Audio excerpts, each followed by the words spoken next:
ce partenariat a été de vous introduire par rapport à la spécialité en anglais aux États-Unis et par rapport à les différents pathways pour aller aux États-Unis. Et l'équipe TAH ont été assez généreux pour partager leur expérience avec nous. Il y aura parmi nous Dr Ahmed El Sayad, qui est lui-même, qui était neurochirurgien en Égypte, a déjà obtenu son MRCS et actuellement il occupe un poste de chercheur. Il y aura également avec nous Dr Ta7, Mohamed Abdel Fattah El Nagdi, qui occupe un poste de pharmacologie clinique aux États-Unis aussi. Et donc ce soir, on sera là pour répondre à toutes vos questions concernant la spécialité aux États-Unis. La session sera en égyptien, en anglais. Vous pouvez poser vos questions en français et on fera en sorte de traduire toutes les questions en anglais. So for the small translation, I just introduced the new team of TAH, and thank you so much, Ahmed. Thank you so much, Dr. TAH, for joining us. So you can go ahead. Okay. Assalamu alaikum. Bonsoir tout le monde. Yeah, je suis très content de t'adresser avec vous. I think we can continue in French if you can keep up. I'm good. Good. So yeah, thanks everybody for joining us today or tonight at your time. And first of all, I would like to thank Hajar and Stepout team for organizing such events. We've always wanted to build a bridge between us and our people in بلاد المغرب العربي. So this is finally a wonderful opportunity. We thank you all for it, and we are pleased to be here with you tonight. I see that like 99% of the registrations were from Morocco, but we've got like a couple of registrations from Tunisia as well, and we've got one from Senegal, and actually we've got one from Mexico City. So if you're here, just hola, ¿cómo estás? And we're going to answer all of your questions that you submitted in the forum at the end of this event in the Q&A segment. So this event, like, I'm going to give a little bit of an introduction about us, who we are, what we do, and then I'm going to let Dr. Ta talk about the main theme of today's event. He's going to talk about the US pathways for you guys, and then we're going to open a Q&A segment where you can ask us even like more questions than the questions that we've already received from the registration forms. You can ask us in English, you can ask us in Arabic, but you have to speak slower because we do not understand your Arabic. I'm just kidding. It's just the thing is, I have a friend. She said she's gonna attend. I think she's inside Umayma. Shout out to Umayma. She's like most of her posts on Facebook, it's in Arabic, but I cannot understand anything. So I keep asking her, like, what are you saying? So I can read, but I cannot understand. So anyway, I'm just like, jokes aside, if you have any questions, just ask the questions with the language that you feel comfortable with. And we have the Step Out team. They're gonna translate any question that we don't understand. Let's start with the introduction. Who we are. We are Ta7 USMLE preparation system, and I'm going to tell you where the name comes from because we get this question all the time.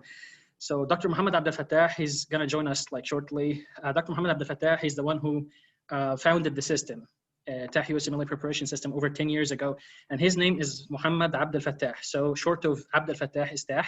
So he goes by the name Ta, and he started this, as I said, like 10 years ago, and he's been coaching USMLE courses since then.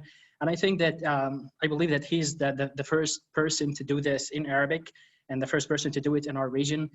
And he's been like he's been doing a fantastic job. And I think that if you haven't checked any of our lectures yet, just check out his YouTube channel. You're gonna find dozens of free material and free lectures on step 1, step 2, and other stuff. I'm gonna leave the links to his YouTube channel and all of our platforms. I'm gonna link them in the chat box, and then afterwards, just like pay us a visit if you're interested into like getting into any more details from us. We'll take care to send them also all the links. Yeah. Okay. Okay. So as I said, Dr. Ta has been doing this for like over 10 years, and I joined like 5 years later. It's like when we transformed our courses from in-person to online courses. That's where I came in, and so that's basically who we are. So what we do, we coach USMLE courses, step 1 and step 2, and it's not just like, it's not your typical course, because we do not just explain the material. We take you from step 1 to your exam. So we do like solving questions on a weekly basis. So we solve with you, like we coach 2 lectures per week, and then you apply that knowledge into like a solving session. We solve questions with you, and after this, like we do quizzes when we finish any subject or any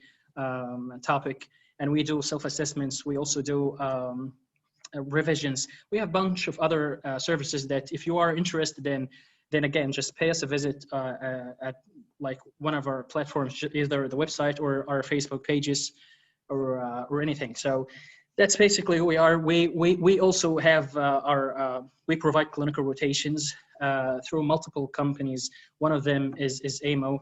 I think that some of you may have already know them.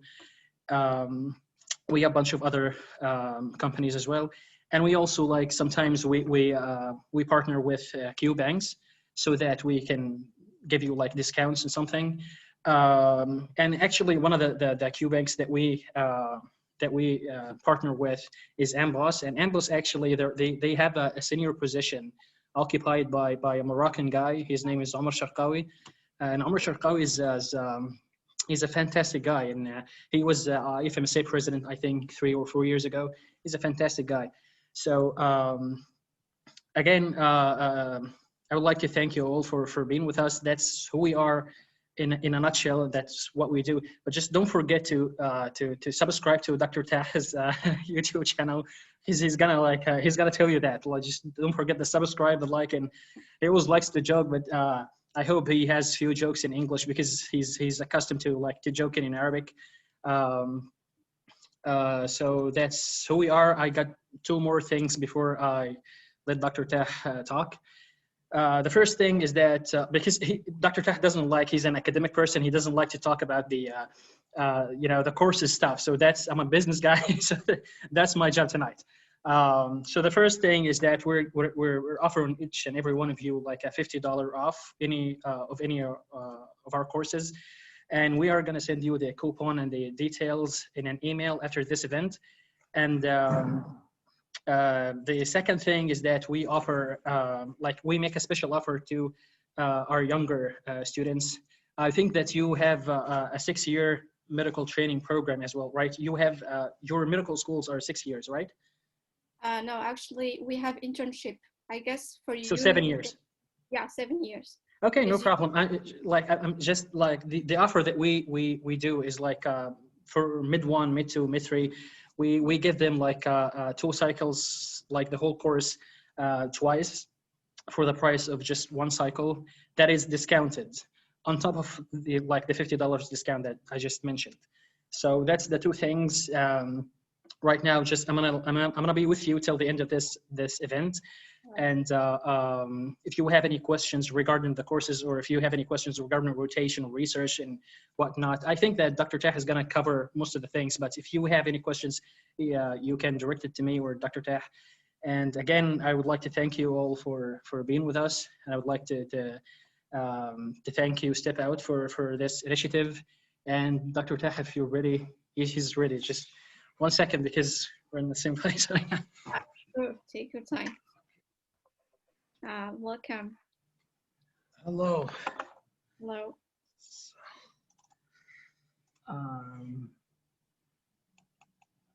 So it's great having Ahmed around in Louisville. So we can meet out in the same place in any event we have. Yeah, he does the job very well. Yeah. Do your thing. Okay. So Let me at first try to share my presentation and see.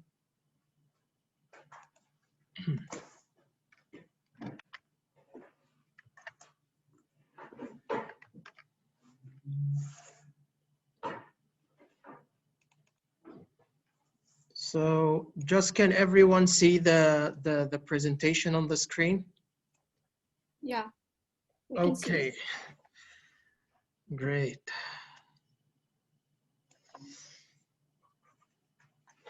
So let's start. At first, I'm really so impressed that we have this number of people in this event, and I'm really happy that people are like keen to know what kind of medical careers you have in US as an international medical graduate. So this is potentially what I'm gonna cover in this presentation. Let me at first start. You added my picture. That's good. Yeah. So let me at first to start about telling you brief about myself. So my name is Mohammed, and my second name is Abdel Fattah, and this is where Ta7 came from actually, because most of the students call me Ta. This is in Egypt back when I was so young. So we kept the name, and even we named the preparation system by the name of Ta7. That's where it came from actually. So I'm ECFMG certified. So ECFMG, we will know what this means later on in the presentation. So I cleared all my United States medical license exam, and I'm currently a lecturer and PhD candidate in the medical pharmacology and toxicology department in University of Louisville. And I'm actually giving you this session from my lab, from the conference room near my lab. So also I have a certificate of health professional education from the University of Louisville. And I'm the instructor of the USMLE courses in Ta7 or Ta7 USMLE preparation system. You can contact me anytime on my Facebook page. And this is there. This is the link of my Facebook page. I will provide maybe the presentation and I will send it to you so that you can have the link for the Facebook page in your hands. So let's start now by talking about our presentation. So the medical careers in US, I intended to name it this way because in this session, I'm going to cover all the potential careers that you have as an international medical graduate here in US. I know that most of the people, maybe 90 or 95% of people are like interested in the clinical pathway, of course. And this is why you entered medical school, because when you enter medical school, well, I need to be a medical graduate and start like being a clinician. Specializing in IM or surgery or pediatrics. However, I'm going also to talk about the other potential careers that you have in US, like the basic science and academia, like me. I'm from the 5%, the small percent which is more interested, who are more interested in like medical education and basic science research and basic science as subjects like pharmacology, biochemistry, anatomy, and this stuff.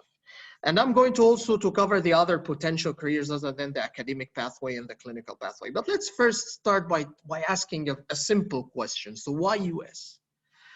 Why as an international medical graduate should I think about US? Well, when it comes to thinking about your career, you think mainly about three sides. It's like a triangle. So the first side is the system. You want to ask yourself, what's the system I'm entering in? Is it organized? Is it structured? Well, in US, the best thing is that they have an organized and well-structured system.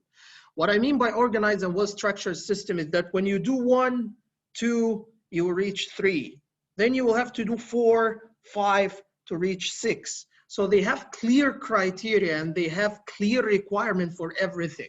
So they don't leave they don't leave the ball to luck in sometimes and to other factors which may enter in play, although other factors can enter in play, but you have an organized system and you have clear requirement for everything and well-formed steps in your career. The second thing where you may think about research. I need to do research. I'm a physician and I need to work on clinical research, for example, or basic research, translational research, which bridges the gap between the basic and clinical. So US here, there is strong funding in research in many institutions. Like, for example, University of Louisville has strong fundings and most of the mentors and the professors that we have get funds from the NIH and grants from the NIH. So you can do the research in a field that you enjoy or that you like. The third thing you may think about is money, of course. All of us think about money. So, you know, money talks. So you may also think about what the salary will be like. Well, all the physicians here at the different points in their career earn a good mass of money or a good amount of money. And I will talk about the salary specifically later on once I cover the next slides in my you want to skip to the salary part, right? Let's talk about the money first. Okay, so let's start about what are the careers that you have as a physician in United States. Well, you have the clinical lane, as I mentioned. This is the most important one and the one which attract like 90 to 95% of the medical graduates. And this happened through residency. This is your first step in your graduate medical training in US, and then you move to another step, which is the fellowship. And after the fellowship, you reach the final destination, which is the attending physician, being an attending physician. And you may also hold a university degree. If you are in a university, you may be a professor or assistant professor based on your research, based on your published research and how much research you published. And then you have also the academic lane, as I mentioned before, which like attract mainly like 5% of people who like doing basic science, the science for the sake of science. This is when it comes to the master's or MS, the master's science and the PhD. And then another step called postdoc, which is the postdoctorate research fellow or postdoctorate fellow. And then finally, the faculty. Faculty in the academic lane could be a teaching faculty. You could be spending 90% of your time teaching and just 10% of your time doing a little research. Or research faculty, this is the reverse, of course. You may spend 90 to even 100% of your time doing research and just a little bit of teaching if you want. This is optional. And some people do it combined. They do 50-50. They do 50% teaching and 50% research. This is the faculty options in terms of the academic lane. For you as a medical graduate, you may go straight forward to PhD in some institutions. It's based actually on the regulations, which the department in the institute follow. Some departments say, no, the medical graduates, bachelor science, all of them have to enter master's first, then PhD. Others may get you right away to PhD. So it depends on the institute rules.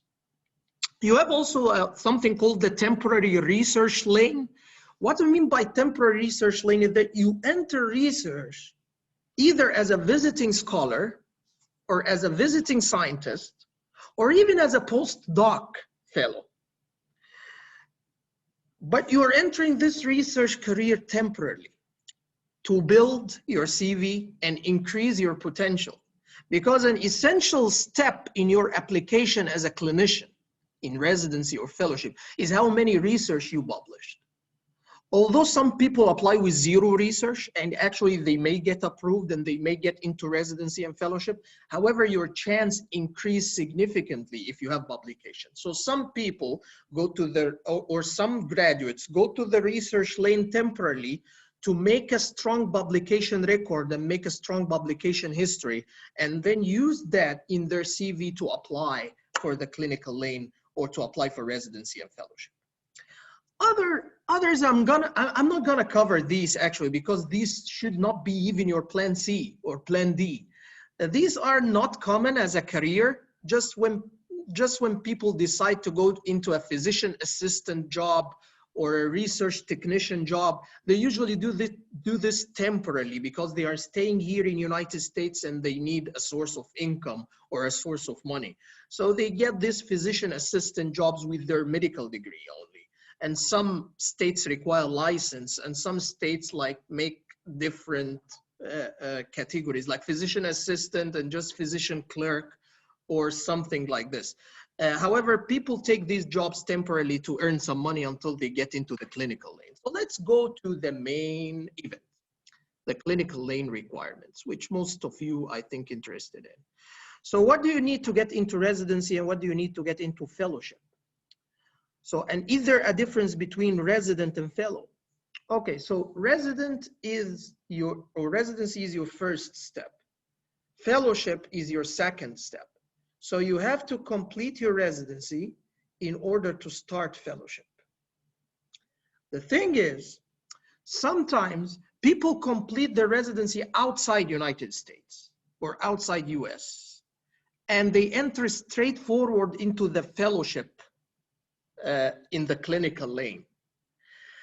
However, it depends also on the rules of the program. Some programs require you to get into the fellowship, you have to complete your residency in ACGME accredited program or ACGME accredited institute, which are potentially actually most of the US or nearly 90 or more than 90% of the programs in US, and also some programs in like Qatar, like the Hamad Medical Corporate or Hamad Hospital.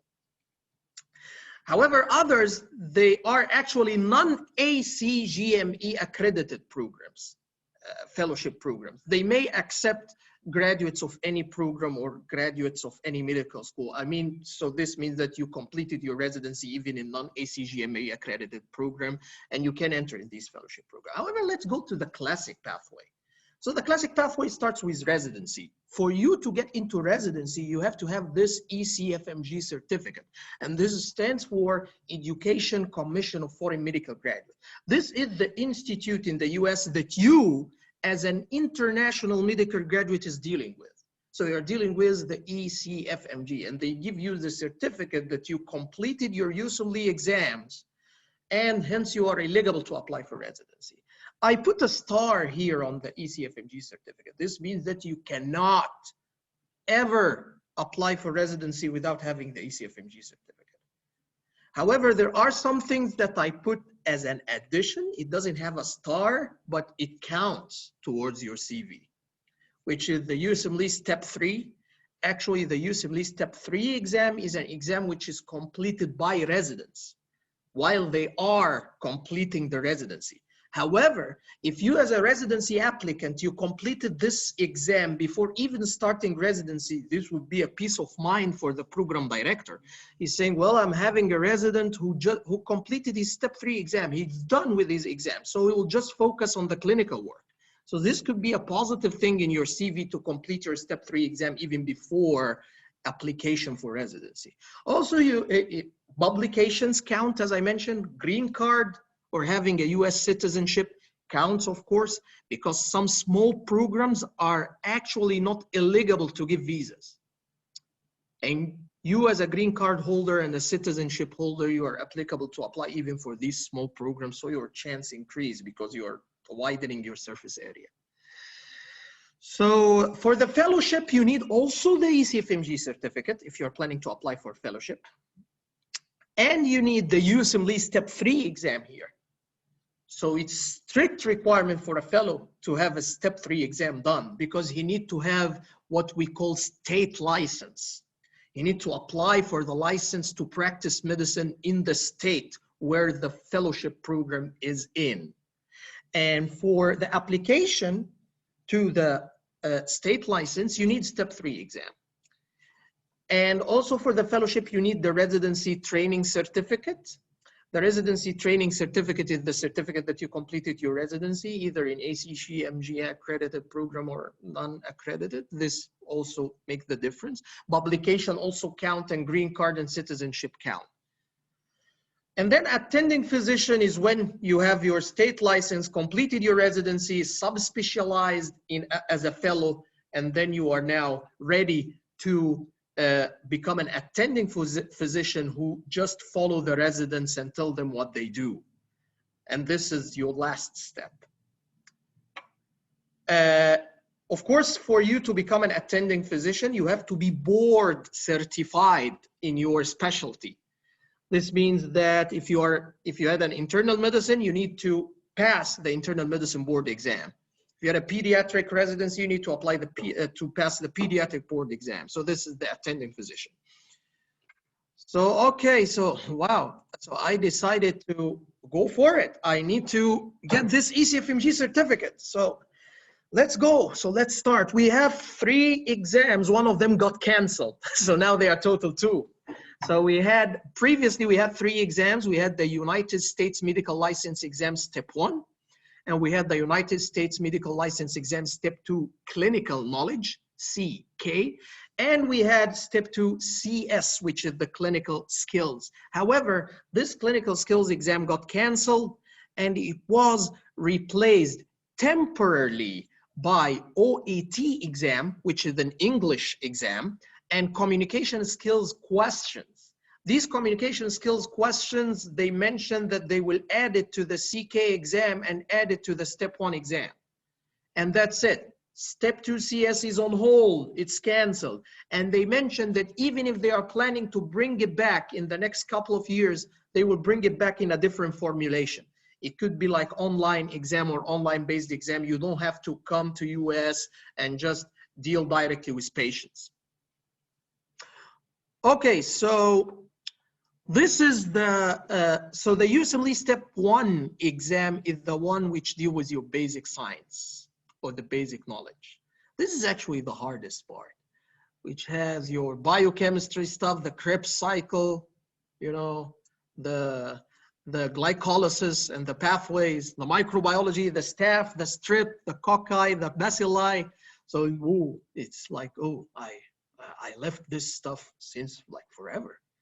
I mean, I cannot remember anything. So this is actually the hardest part, which is the USMLE Step 1 exam.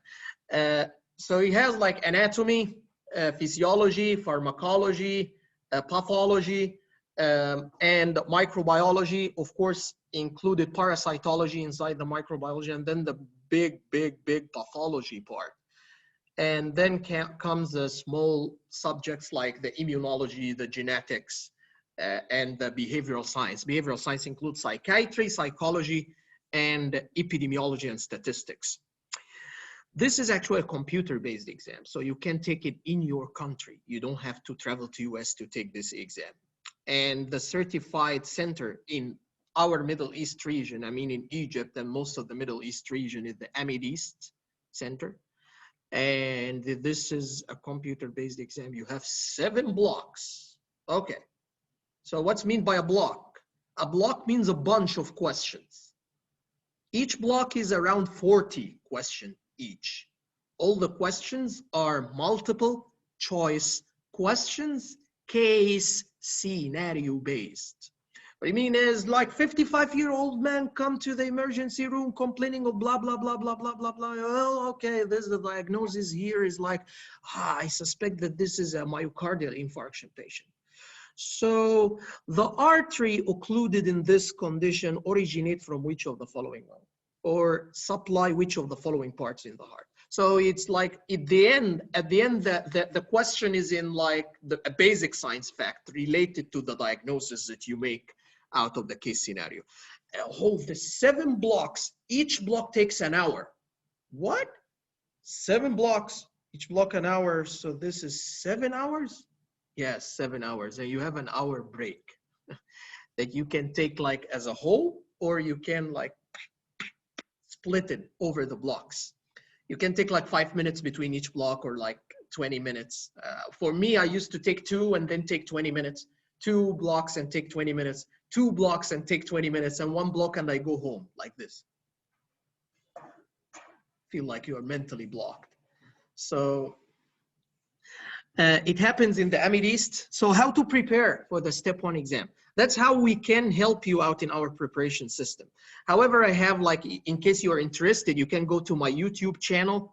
I can also include this in the links. Yeah, don't forget to subscribe and share and like, okay, like most of the people do. So it has like a video called Ta7 USMLE Step 1 Modified Plan.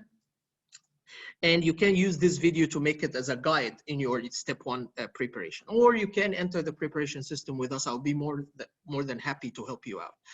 So the step 1 exam, it had a 3-digit score, but they are planning, or they mentioned that by 2022, it will be changed to just pass or fail. And this is actually a huge change. I have to tell you this, because most of the programs until now, I mean, they like split the applicants based on their USMLE step 1 score. Well, how much you scored in your step 1? Where I scored 270. Wow, you are an alien. Go, come on, go ahead, so you can enter. How much you scored? Well, I scored 201.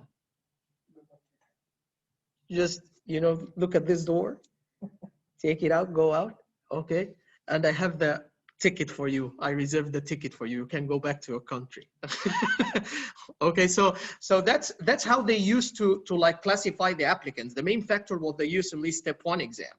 But currently, after 2022, this will become pass or fail. However, in the step 2 CK, there will be still the 3-digit score. It won't be canceled. So they are expecting that by 2022, applicants will be like classified based on their CK exam more than the step 1 exam. So what's the CK exam? It's the clinical knowledge. What I mean by clinical knowledge is the main core clinical specialties, which include the internal medicine, pediatrics, obstetrics and gynecology, and surgery. Also, you have the behavioral science again. So you have the psychiatry, the psychology, the epidemiology, and the ethics. These are constant in the 2 exams. Oh, wow. So where is the ENT? Ear, nose, and throat. So where is it? So, well, it's just put inside the internal medicine, the IM. And also the ophthalmology, the same thing. It's like a small part in the neurology section in the internal medicine. Oh, wow, they don't care about ENT and ophthalmology. Well, they consider these as subspecialties, actually. Or you as a general practitioner, you don't have to know all the facts and all the details about all the diseases that they're in your eye or your ear and nose and throat. So this is also a computer-based exam. Now here comes the pain. 8 blocks. Each block is 40 questions, except for the last one. The last one may be 30, 32, it depends. But 8 blocks, an hour each, 8 hours. And also 1 hour break.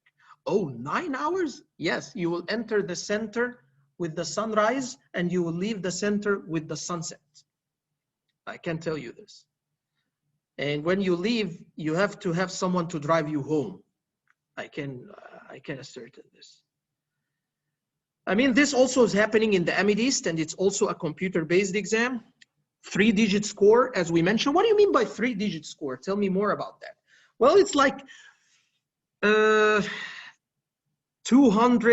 280, 260, 270, 240. Okay, so what's the average? The average in step 2 CK actually is 240. 240. The average in step 1 is 230. 230. So your target as an international medical graduate is to beat this average. You have to be above the average. You have to be like in the 240s, in the 250s, or even in the 260s. In the 270s, I can tell that I can invite you down here and I can apply for you to take a picture with Biden, maybe. However, it depends on which specialty you are planning to apply for. So if you are planning to apply for IM or internal medicine, this is less competitive, or it has many programs. So it has shortage of physicians. So they may like get you with a 230, 240, wow, 230, 250. Wow, this is you are in the top tier in the IM match or the internal medicine match. While when talking about surgery, well, most of the US graduates actually apply for surgery. Why? Because they like surgery? No, because they like money. Oh yes, because they have like student loan. Usually they have a loan, like $200,000 or something that they have to pay back for the country. So, well, I need to pay this loan so fast and start like making my life and making my living. So what's the specialty of choice in this case? Well, surgery. Okay, so let's go for it. So usually you apply with the top tier US medical graduates. So wow, so you have to prove that that you can be included in the picture with these top tier students. Like, you know, I have to score very high, and I have to have publications. The USMLE Step 2 CS will not talk about it because it was canceled, as I mentioned before. So now, 2 exams, 1 in CK, and you get your ECFMG certificate. And also you have to have the OET exam. OET exam is not an easy and not a hard exam, actually. So it's so easy to prepare for. So this is how you get to the ECFMG certificate. Well, I need now to apply. How I will apply? So you apply through a process called the match. Yeah, I read this sentence before. Match. Yeah, this word. When you find your match, you know, you found your best match. So, but actually, we are not on a dating website here. So it's like the match that they match the applicant with his best program. So the program wants the applicant, and the applicant wants the program. So both of them are matching together. I'm just letting you know that I'm not looking to the chat right now. So, and I will have a separate section for questions. I will take all your questions. So just stay reassured and just enjoy the show, okay? So the match is a process which consists of many steps. So the first step is the application, and you apply electronically through the electronic residency application system or the electronic fellowship application system. This is where you apply your papers. Well, ECFMG certificate, here it is. Well, letters of recommendation, they request you 3 at least letters of recommendation or letters of reference. Here they are. So you apply all your papers, and then comes the invitation part. So the programs start looking at the different applicants, and well, I will send this one, this one, this one. I will send them interviews. So they send you interviews. Interviews this season only was online because of the COVID, and that was good because you don't have to travel and you don't have to pay for the tickets. So, however, invitations usually happen in person. So you go to the hospital and they take you through a tour. And wow, look how impressive our hospital is, and look at these, and look at this CT machines, and look at our, oh wow, this is so impressive. And then you go to a room and the door is closed. And you find inside your interviewer, which is usually the program director, and you may also get an interview with like 2 or 3 other faculty members. So they ask you some simple questions. Where do you see yourself after 3 years? What are your points of strength? Why you choose this specialty specifically? So this is what we call the interview season and the interview process. And then rank order list submission. So you got an interview in A, B, C, D, E, like 5 hospitals or 5 programs. So you come to the ranking. So you have to rank these 5 programs from the one you are most interested in to the one that you are least interested in. So, well, I'm interested in B, then C, then A, then D, let's say, and I won't rank the 5th one. So I rank just 4 programs. Actually, it's better, you better rank all your 5 programs, but it's fine. You didn't like it, okay. And then the programs also rank the applicants. They rank the applicants based on what they like most and what they like least. Then they match you with the program which ranked you high and you rank them high. Well, these are perfect match. So congratulations, you matched. This is what we call the match day. And then come after the match day called something called the supplemental offers or the SOAP. ربنا يبعدنا. So SOAP, sorry, I told something in Arabic. So Allah mahfazna, SOAP. What's mean by SOAP? SOAP, it means soap that you wash your hands with, and it's actually a soap because you're actually gone. You usually slip over. Because this has like some of the few seats which are still unfilled after the match season is over. You have the chance to apply for these actually, but honestly, the chance is usually extremely low. International graduates who get their offers in SOAP are really, really, really, really, really lucky. So then comes your visa application, which is either H-1B or J-1 visa. And I won't like cover the difference between these two types of visa because we are like running out of time. So what's the strong CV for the match? What's the perfect CV for the match? Of course, the scores still now is running in USMLE Step 1. So mainly your USMLE Step 1 score, your USMLE Step 2 CK score, you have to beat the average and also be in a good standing for the specialty you are applying in or you're applying for. Like in the surgery, you have like to score more than 250 at least in both of your steps. Also, year of graduation, the year of graduation make a big difference. Whether you are fresh graduate or you are an old graduate. An old graduate is the person who graduated since 5 years or more.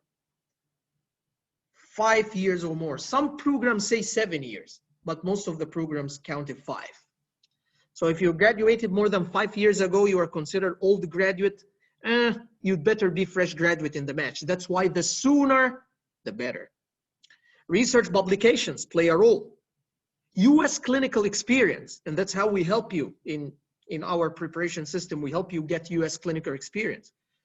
You can apply for something called elective rotation, hands-on experience, in which you touch the patients and you have a hands-on training with a US physician, or observership, you're just observing with your eyes. And you take at the end of this US clinical experience, you get a letter of recommendation. This letter of recommendation, of course, count towards your application for the match because you need 3 at least. And also the academic achievements. Well, you have a PhD, you have a master in public health, you got a book chapter that you contributed in, you wrote some books, or you have review articles, you have like publications. These are what we call academic achievements and research achievements. Also, your home country experience may count in some specialties, like pathology, for example. They really prefer people who were like pathology residents in their home country. Like he finished his first and second year of pathology residency in his country. So he has like this experience in like grossing and like staining and doing the stuff. Green card citizenship, of course, count. AMG versus IMG. AMG means American medical graduate, and IMG is international medical graduates. Most of us are counted as IMGs or international medical graduates. We have to compete with the American graduates and prove that we are competitive in terms of our scores, in terms of our year of graduation, research publication, clinical experience, and academic achievements. Oh, wow. So what are the strict requirements? The ECFMG certificate, 3 letters of recommendation, and that's it. This is the only 2 things which are required. All the others are optional. Research experience, research publication, academic achievements, blah, blah, blah. All of these counts, but they are not essential. I mean, they are not required strictly for the match. So what's the impact of the key changes happening to the USMLE exam? Well, it was announced that the medical schools which are not accredited, or the non-accredited medical schools, the students of these schools will not be able to get into the USMLE exams. They announced it first by 2022, right? Yeah. And now they changed it to 2024. So they are shifting it forward because the COVID, you know, made everything to be shifted forward. So they mentioned at first that by 2022, if you are 2023 first? Okay, so 2023, and they shifted it to 2024. So what's the medical school accreditation? You can check that with your medical college or your medical school, if they are accredited by the American Organization of Medical School Accreditation. So usually this differs between countries. Like in Egypt, we have it's called World something, the WFME. Yeah, it's called WFME. So WFME. I will write it on the chat. Oh, okay. Thank you, Hagar. So Hagar wrote it down. WFME. Hajar? Hajar? Yeah. Okay. Hajar, not Hagar. Okay. In Egypt, we say it Hagar, you know, so. Okay. So WFME, you can go to their website and search if your medical school is included or not. And what about the USMLE Step 1? It became pass or fail. Well, no worries. So it will be totally or mostly dependent on the CK score. And it will be also dependent on the other achievements that you have, like your academic achievement, research achievement. Now these will count even more. I mean, I can tell right now that nobody, I mean, no international medical graduate apply for US residency without like being in US for 1 or 2 times for US clinical experience or research experience. I can completely tell that. I mean, so this is actually, it's virtually not a requirement, but it is actually a requirement. Okay, so now I will touch a little bit about the academic career in case someone is crazy like me, you know, because this kind of people, well, he is like, you know, so he's a special situation. Yeah, this is the first time I talk about this, the academic career and how you enter the academic career. Is there, by the way, anybody who is like interested more in academia or more in basic science and medical education? Can you say okay on the chat? See if I have some crazy people here like me. Okay, so if you are more interested in anatomy, like physiology, pharmacology, biochemistry, or medical genetics, or something like this, so you came to the right place. This is your slide. I give you just one slide in the whole presentation. You know? So the requirement for this is to enter in the graduate education lane or entering a department. So you have here to apply for university programs. You don't have any other choice because in the medical centers or like in a hospital, they don't have like a histology department. So usually this is in the university hospitals and in the universities. So there are 4 steps, as I mentioned before: MS candidate, PhD candidate, postdoc, which he finished his PhD, and then faculty. As I told you before, in some departments, you may enter on this right away as a medical graduate. You enter as a PhD candidate right away because they consider your MD as a master's. It's even much higher than a master's, actually. You continue as postdoc and then faculty. Some medical graduates actually enter in postdoc. It happens in some institutes as well. But usually when they go as a postdoc, they go as a research lane, in the research lane, not in the academic lane.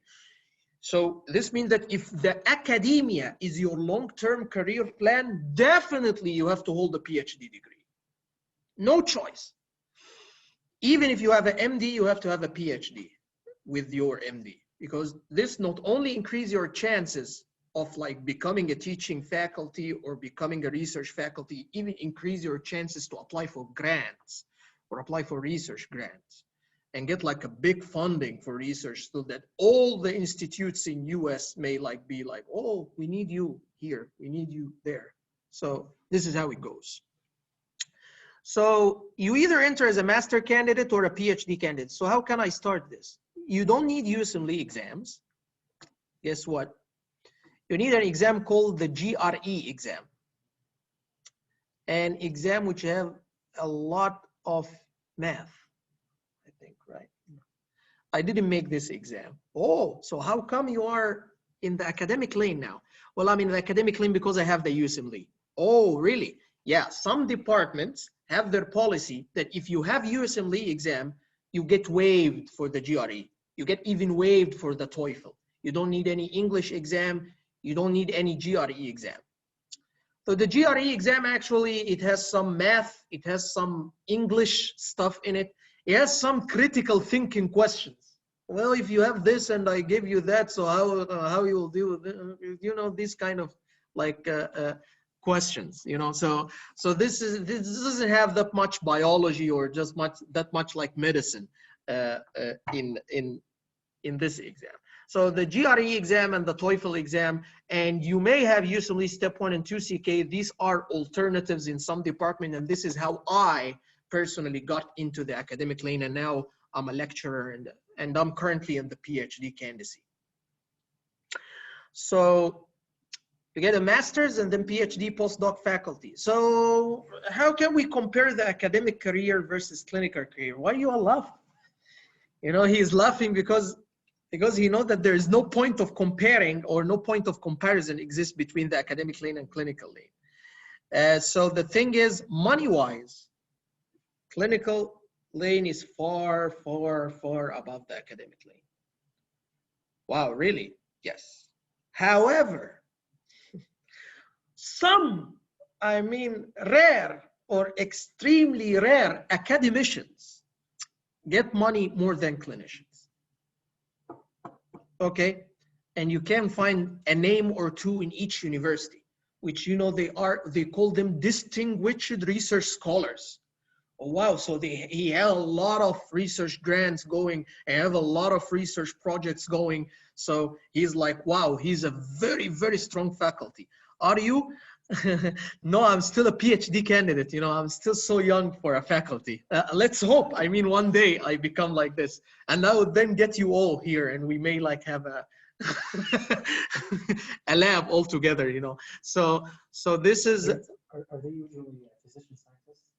Yeah, they are. So most of those who are like strong and distinguished research scholars are usually physician scientists. They hold MD and PhD. So for me, after I have a PhD with my MD, I hope, I mean, I can like get some grants, you know.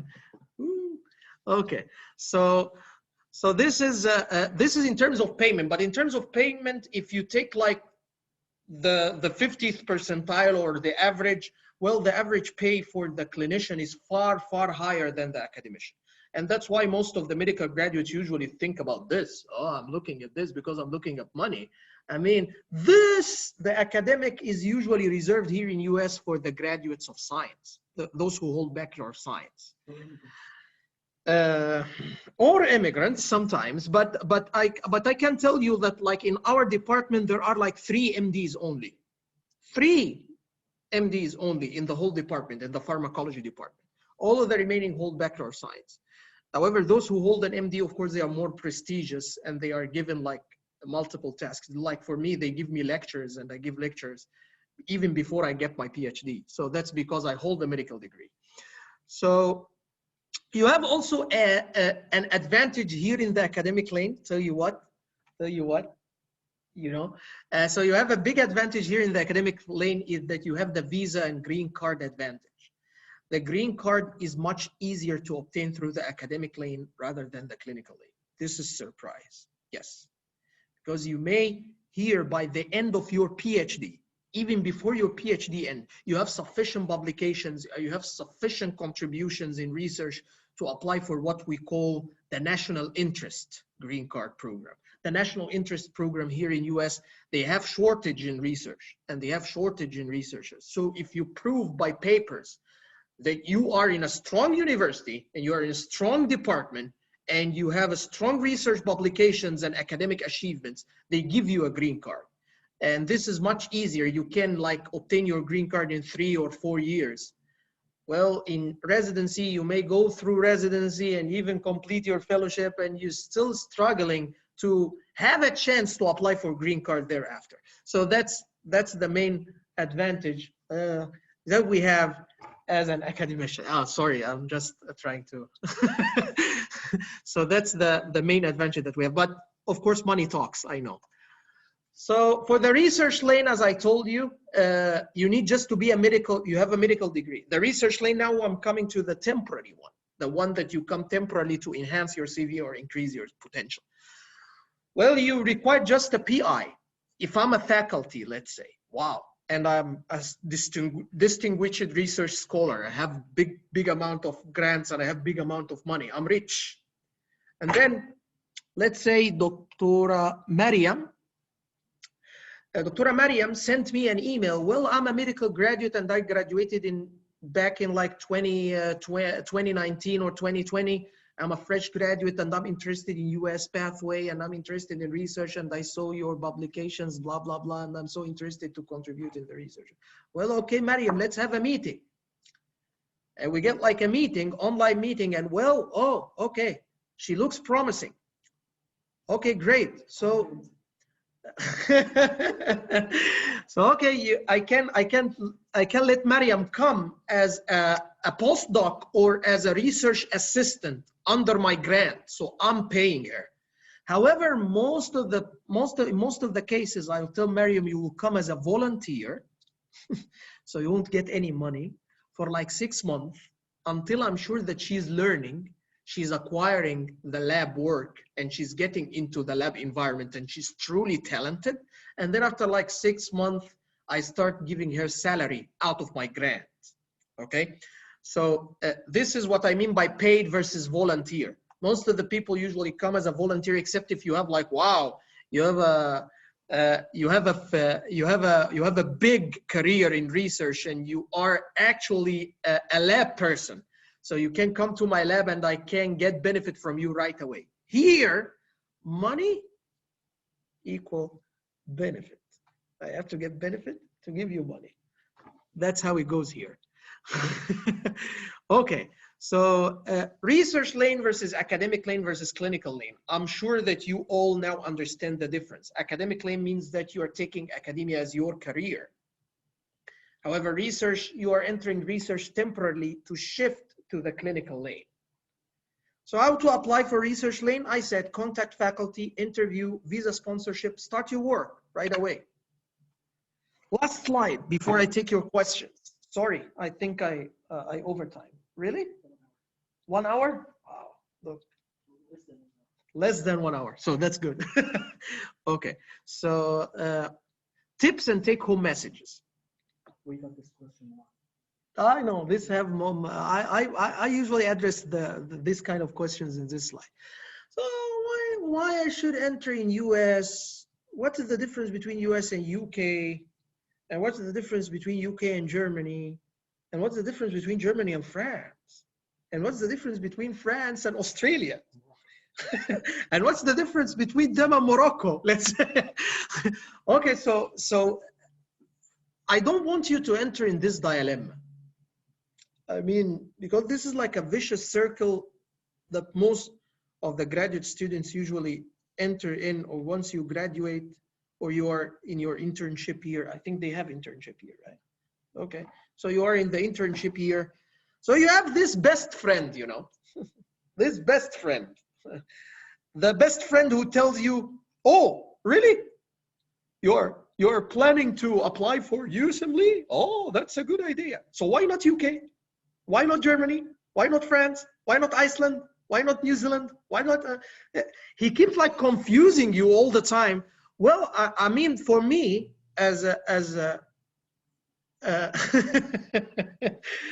for me, I can talk about US because I never went to UK or never went to Germany. But I have to tell you a big tip, which is go for what you plan to be in a couple of years. Like if you're planning to live in US in a couple of years, or if you're planning to live in UK, but always I say, when you target something in science, you have to target the best. And for me, the best is US. I won't say that UK is bad because it's actually good in some specialties, but US here is high. You will receive good, excellent training, excellent chances to contribute in research, excellent money, you know. Okay, so that's the thing. So don't please enter in this vicious circle and make your decision and start your way right away. What about Canada? Well, what about Egypt? Okay. Also, some people enter in something which is exciting, which is experience reading syndrome.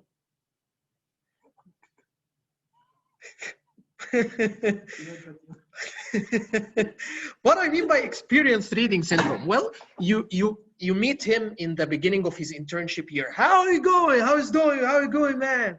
He say, yeah, I decided, you know, to apply to go through US. Oh, wow, you're going to US. Good for you, man. Good luck. So what you're doing right now, I'm reading experiences because I need to know what other people did so that I will be in a better position to go forward and have a plan. Oh, excellent. Good for you. And then you, 5 months later, 5 months later, hey man, how you doing? Did you start your USMLE step 1 preparation?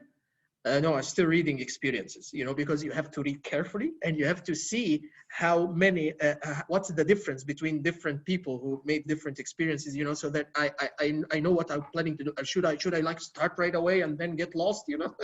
This is not good for me. Oh, okay, good man. Then 5 months later, what are you doing? Reading experience. Oh, what the? Oh no, I cannot tell this. Okay, so experience reading syndrome is bad.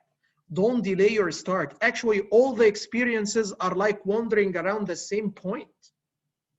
You have like concepts that you need to cover, and you need to have these concepts covered, either through Kaplan, either through Blood, through X, through Y, through Z. You cover the same concepts. You have to cover these concepts in the way that you enjoy, in the way that gets in your mind easily, and then train yourself on these concepts through the Q banks or the question banks. We have some Q banks which are like the USMLE World, you have the USMLE RX, you have Amboss Q bank, you have multiple Q banks. So you can use these Q banks as question sources or as source of questions in order to practice on the concepts. And then you enter your exam or do self-assessment, do a trial exam, know your score, and enter your exam. It's not like so hard. This is not like, what's hard for me? Algebra. This is not algebra, you know, I hate algebra. So then the third thing is you meet your best friend, the same best friend, you know, and okay, I'm planning to go through US. Oh, well, good decision, man. Okay, so what's the specialty you're planning to apply for? I'm planning to apply for surgery.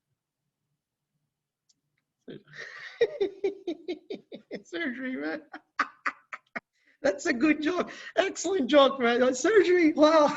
Do you remember your score? Did you remember your scores in the histology? You remember the histology exams? I asked you for a question and you didn't even know what the epithelial type. You know, you're now pursuing surgery. Wow, that's good. You know, and he keep like laughing at you and just making jokes out of you. Please no.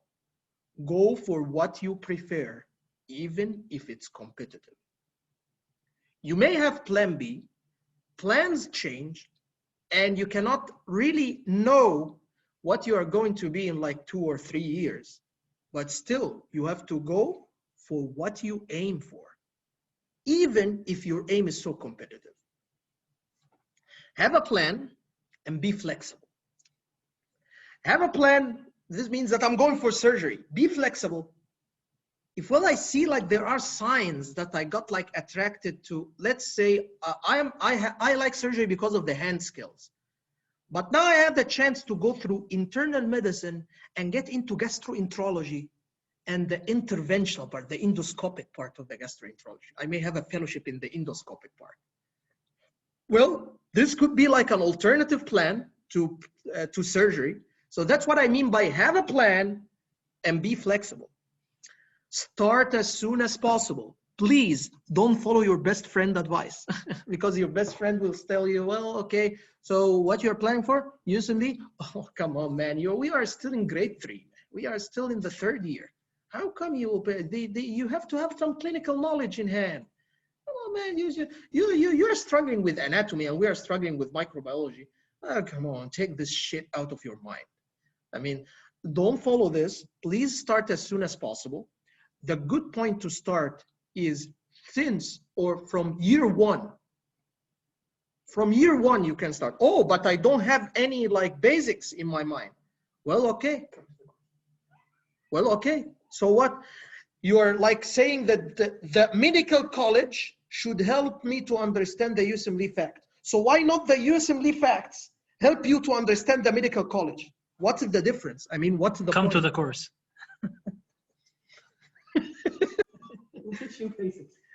No.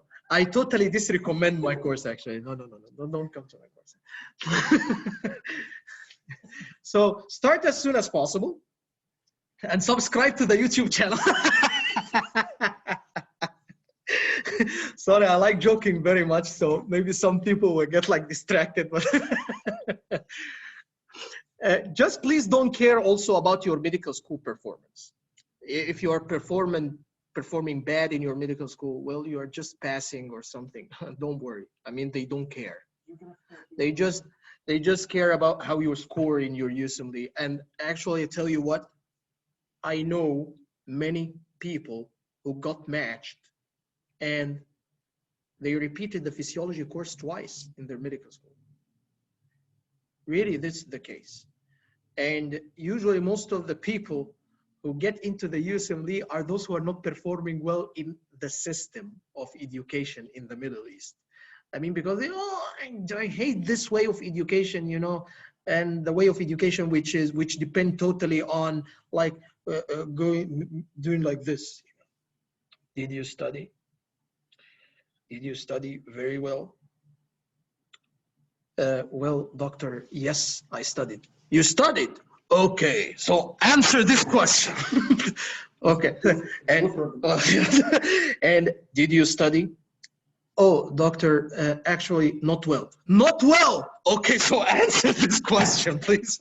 Okay, so this, some people hate this kind of this way of education, so they usually like seek like thinking outside the box, and this is actually the people who perform high in the US and USMLE exams. Nearly nobody does not have these advantages in his CV. Just please understand that. Always you will have something bad in your CV that you need to cover with other good stuff. So if you ended up having something bad in your CV, like let's say an average or below average score, don't care, continue your way and try to cover this bad thing with multiple other good things, like contributing to research, like performing higher in your USMLE Step 2 CK. Yes. حد بيقول انت بتذاكر من ورانا. ده مصري ده.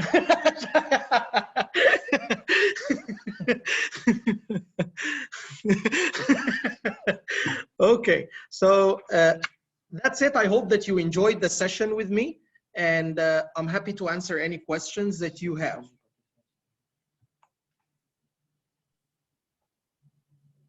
So we stop the screen sharing.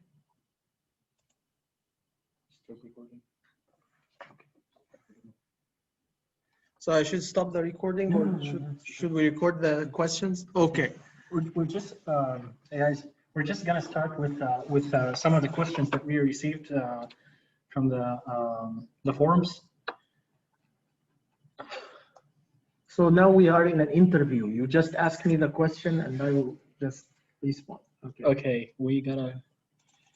What is the success rate in being accepted in the USA as a medical student?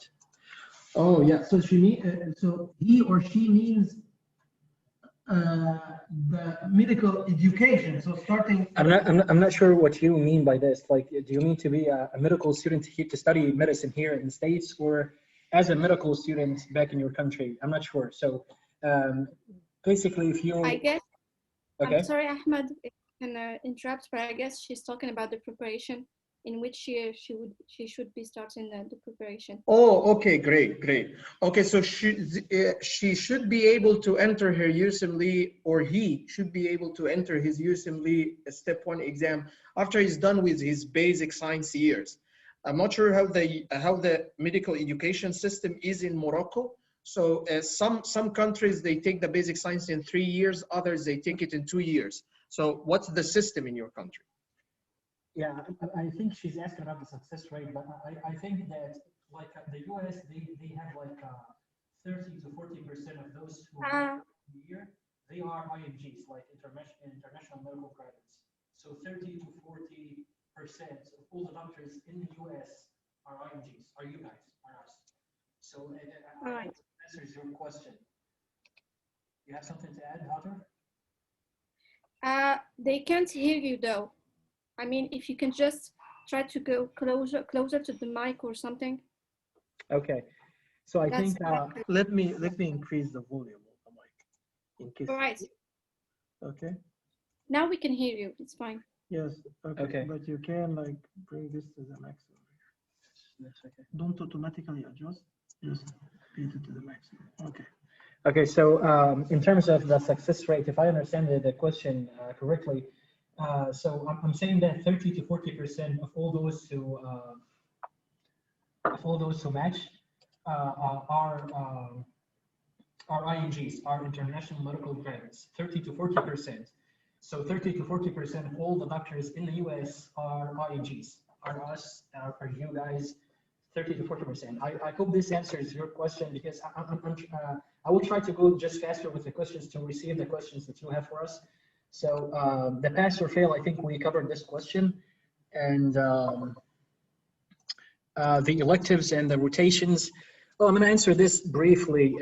For the electives and the rotations, you have to either to apply directly to the US hospitals and get accepted and selected. This has some advantages and disadvantages.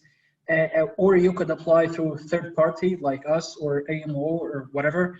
So if you are interested into knowing more of this, just ask me and I will tell you, or you could just pay us a visit at the website or one of our pages. I don't want to take too much answering those questions to be able to take more questions from you guys. We've covered this question. Someone doesn't have a question, but he felt to write this down. We talked about the US degree, the procedure. Well, yeah, okay. PhD, we've answered this. I'll think about them later. One is actually telling us that on the if you have questions for us, one said that I'll think about them later. That's why we're laughing. The steps to medical students. Yeah, the question why to choose US over UK or Germany.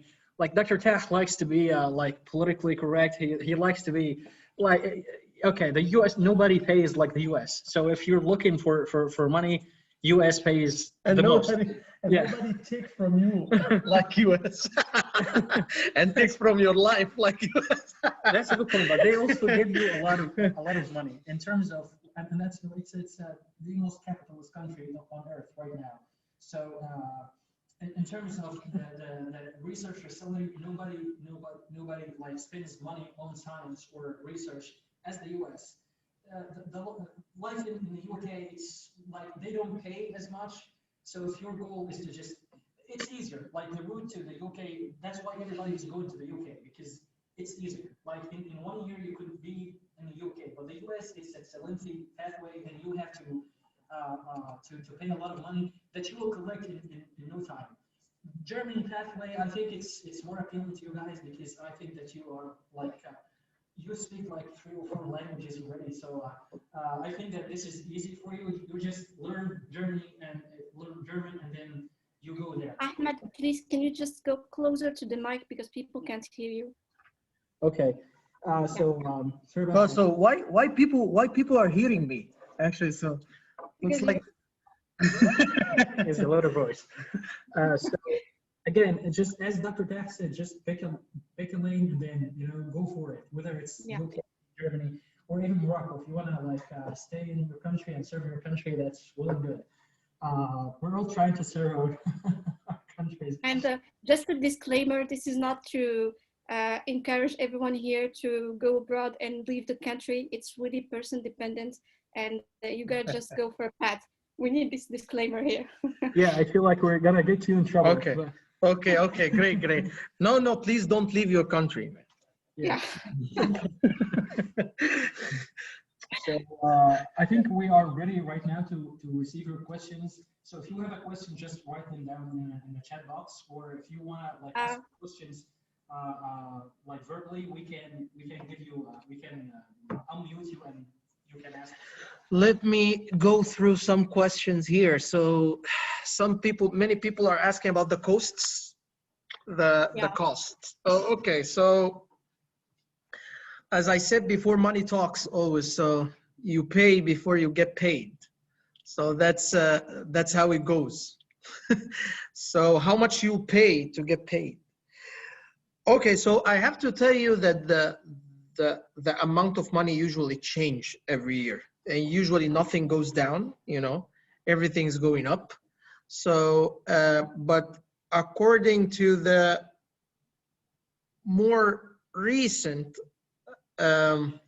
costs published on the ECFMG website, I believe that the USMLE Step 1 and 2 CK exams, each of them to apply just for the exam costs 1,050. 1,050 each.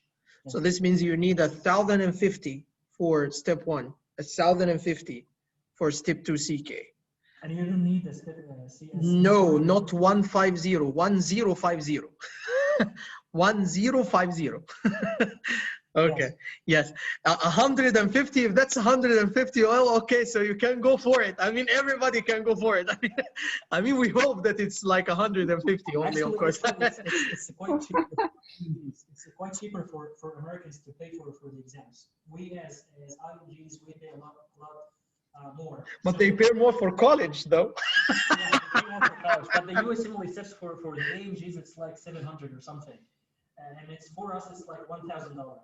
But you don't need like it's right now it's 1,000 for Step 1, 1,000 for Step 2 CK, and let's say that you're gonna do at least 2 months in the US to do like clinical rotations and get recommendation letters. That's roughly, you're talking about another $3,000 to $5,000 at least. So the whole thing takes like, the whole thing takes like, and then the match itself, the match process takes like. Oh, let me reply to this person who said, is one kidney enough to cover the costs? No, you have to sell your iPhone.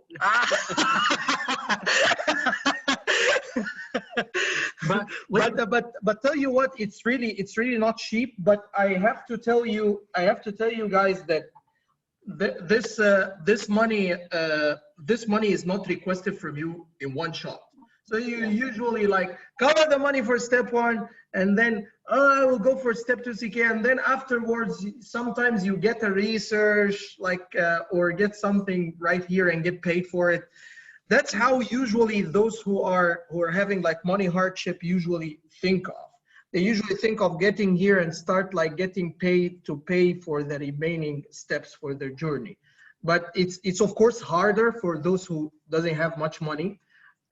It's much easier when you're like. But let me tell you this: you are investing in yourself. So I don't mean this as a cliche or something, but you are investing in yourself. So whatever you're gonna pay, you're gonna receive.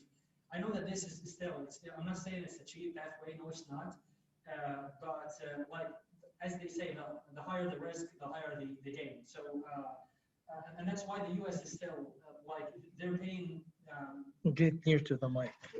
Yeah. Taking my laptop away from me because like get your laptop. You keep taking the laptop from me. So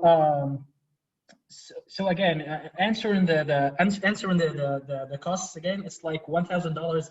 I really don't like this question because some people are like, if you're like doing the calculation in your head, I feel like you're doing this just to discourage yourself.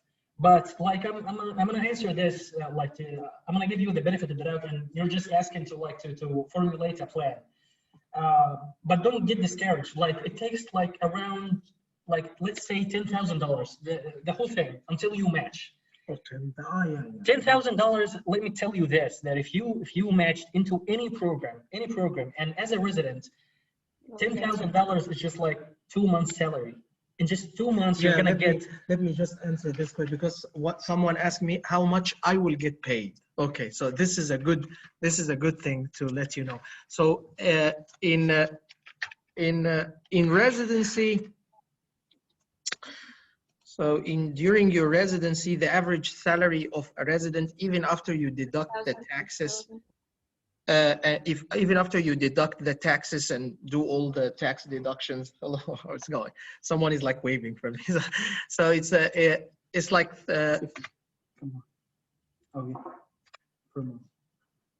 $3,800 to $4,000 a month, each month. After the taxes. This is after you deduct the taxes, because you will find on the website that, well, you are getting 5,000 and something, but they deduct taxes, and this is what you get in the end.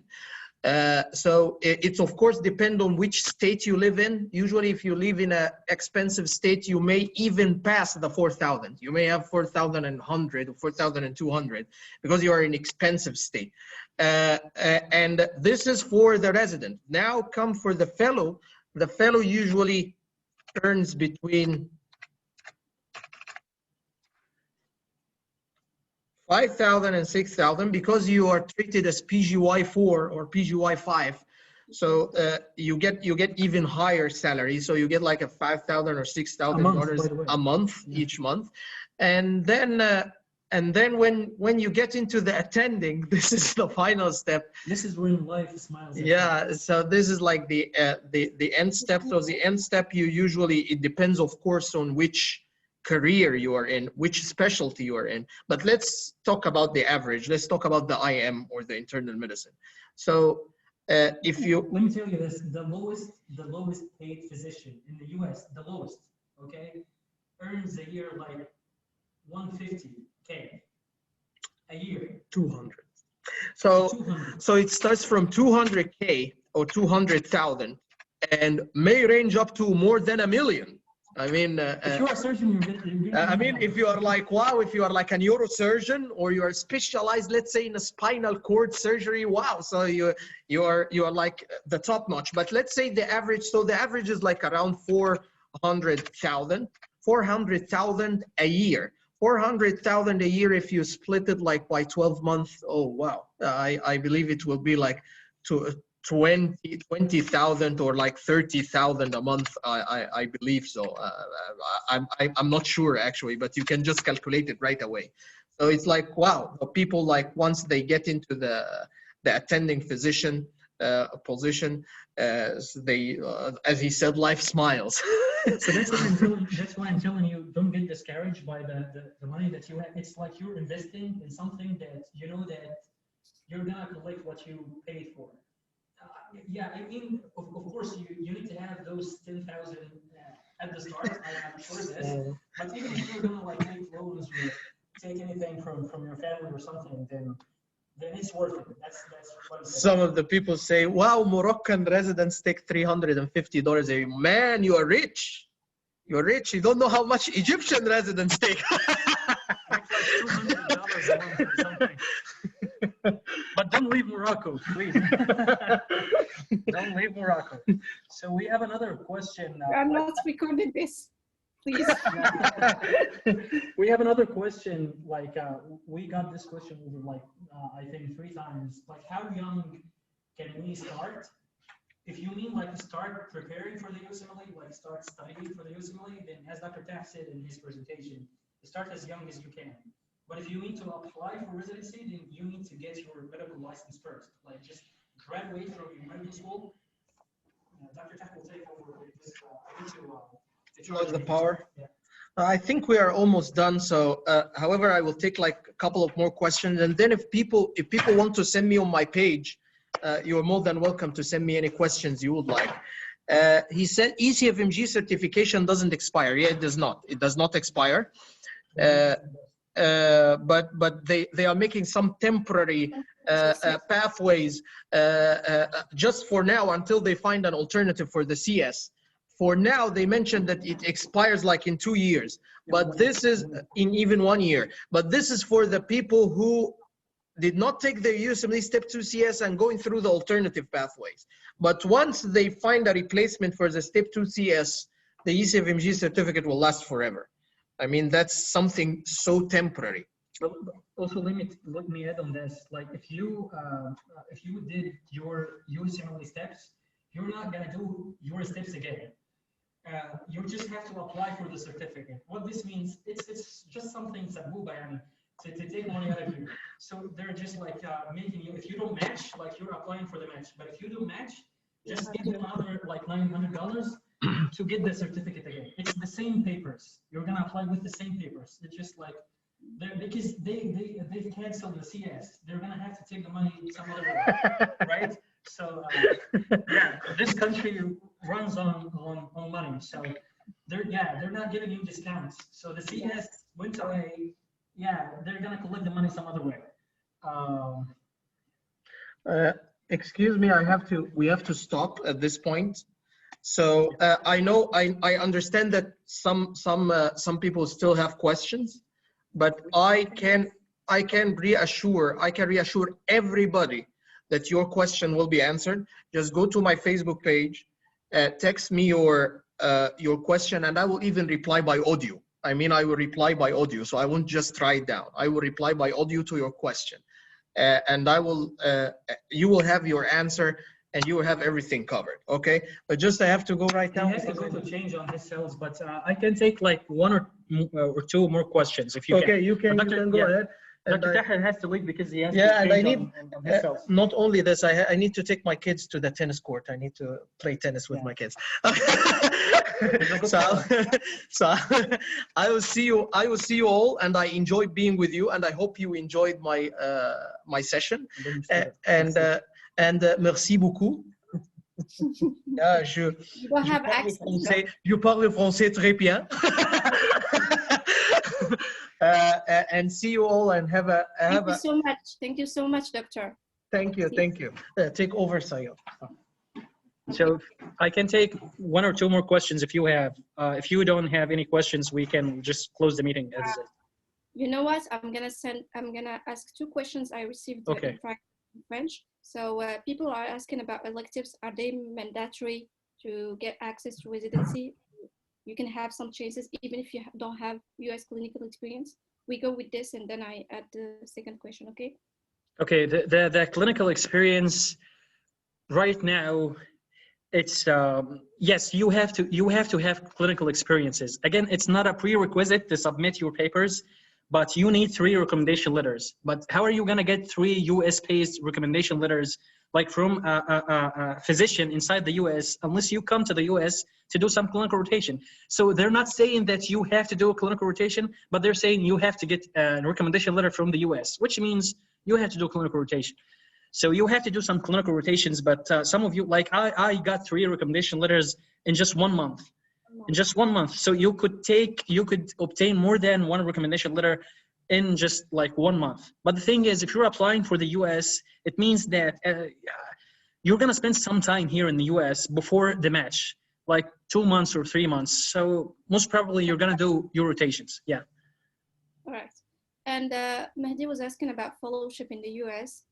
Will USMLE be available after like 5-6 years until he's done with the specialty? For example, he took the SFMG certification, he went for home residency, and then wants to apply for fellowship. It will expire now? No. I'm not sure I got the question, but if you're saying that will the USMLE will always be there, well, there is no plan to change the way they're getting people to apply for the residency programs. They're not talking about this. So I think that the US MLE steps are okay. Ahmed, sorry.